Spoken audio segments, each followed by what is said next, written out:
Have a look at that fella, guys. That is a serious bass. He is 45 to the fork.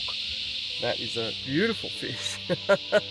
Heard an almighty splash and the rod doubled over, and there he was. All right, let's get this guy back in the water, eh?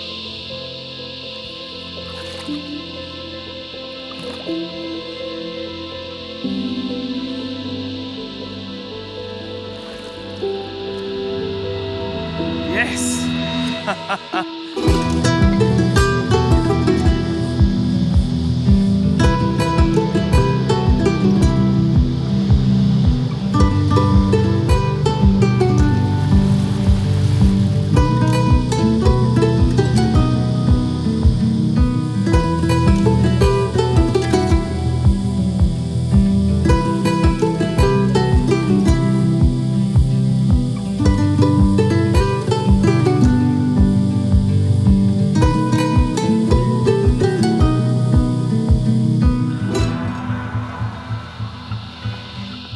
Morning guys, I'm out on one of the tributaries of the Hawkesbury system today, fishing for bass. There's a little bit of colour in the water. We've had some rain a few days ago, but I think there's just enough clarity there now. And you can probably hear the cicadas in the trees. They can get absolutely deafening up here, but it's always a great sign. If you're hearing cicadas in the trees, then fish cicadas on the surface. The bass will be eating them for sure. Anyway, let's see if we get a few.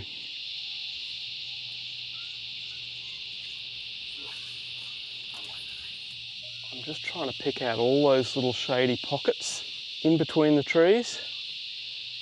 Real key for bass is to get in the shade. So there's plenty of shade on this bank now, but as the day goes on and you get more and more sun on the water, it becomes all the more important to hit those shade patches.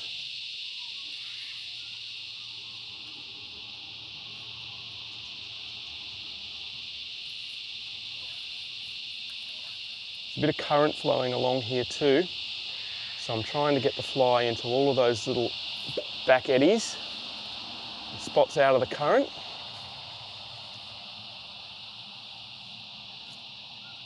Oh, there's one.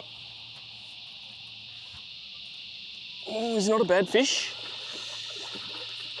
Yeah, quite a good one.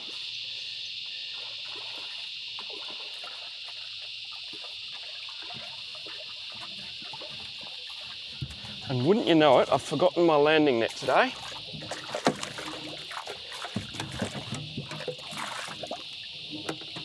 That's a nice bass. There he is, got the cicada in his mouth there. Yeah, oh, he'd be mid-30s, I think. I'll just give him a quick little look on the quick brag mat on the side here.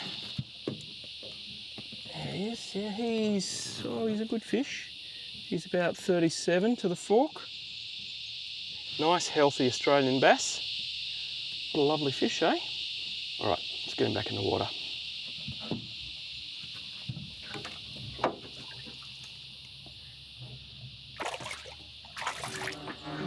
That was awesome. Let's see if we can get some more.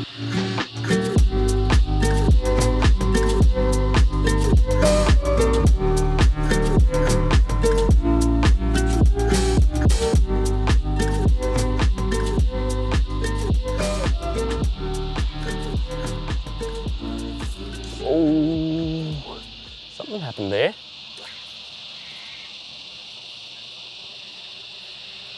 Ah, managed to unwind him. All right, try and get in, that's where we want it. Any kind of underwater structure like trees, snags, stumps, rocks. Bass love that kind of stuff, and you've got to get close to it. So accurate casting is really important in bass fishing. If you're too far off the structure or out of the zone, you're just not going to get the fish.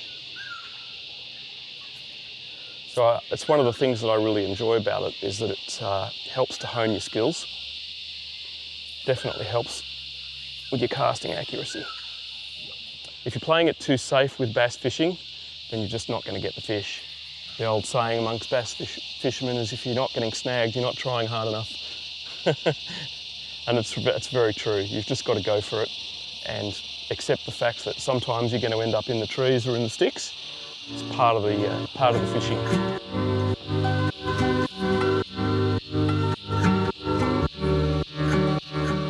So that was pretty cool. We just saw a cicada on the surface. We were going over to film it, and before we could get there, it got eaten. That was very cool.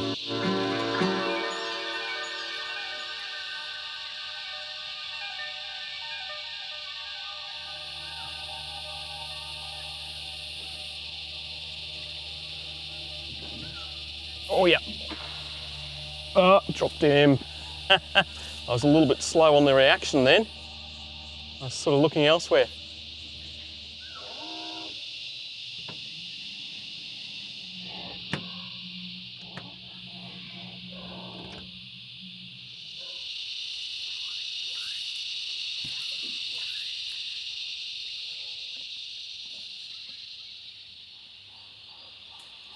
There we go.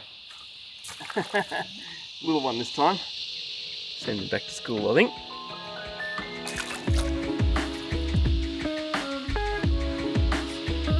Big little eddy up in that corner up in there.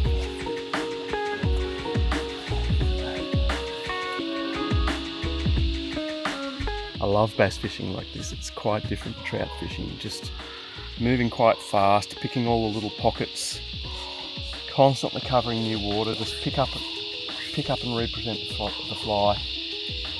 Current is moving us along at a bit of a clip here, and rather than fight against it, your best bet is usually to just go with it, fish with the current. So you cover a lot of water. It's a really fun, engaging way to fish. Yeah. Definitely not moving today.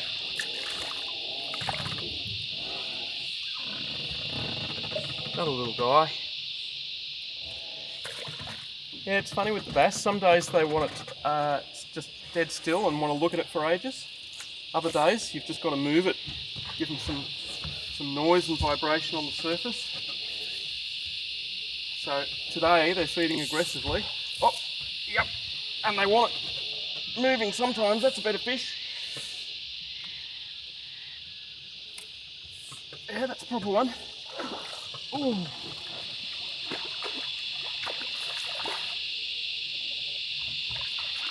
Oh yeah, that's a good bass.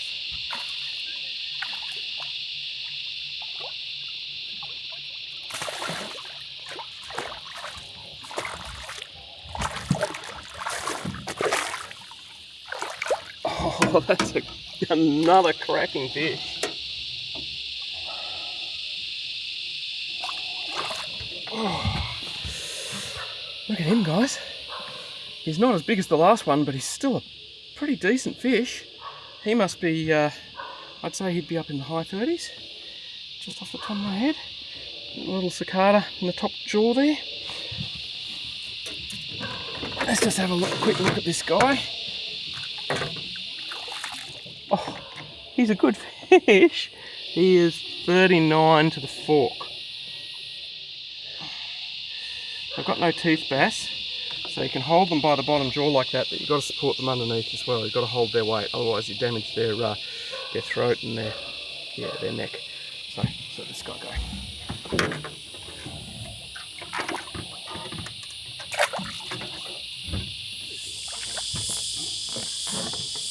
He's brown, isn't he? Oh, see, his belly's quite light. He's kind of got a bit of a black head, but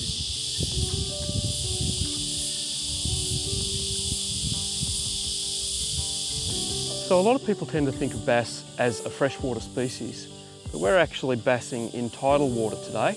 This is saltwater that we're in. We're below the freshwater barrage on this river.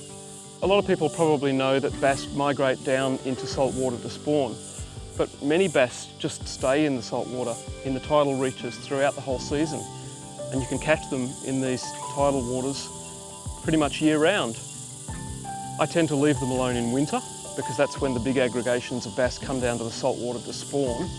But once bass season opens on the 1st of September, it's open season for me. I'll fish for them right through the summer until the beginning of winter in this kind of water.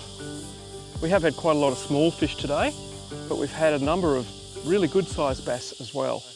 It's always a bit of a pot luck as to what comes out. You get a hit and you don't know whether it's going to be a 20 centimetre bass or a 40 centimetre bass.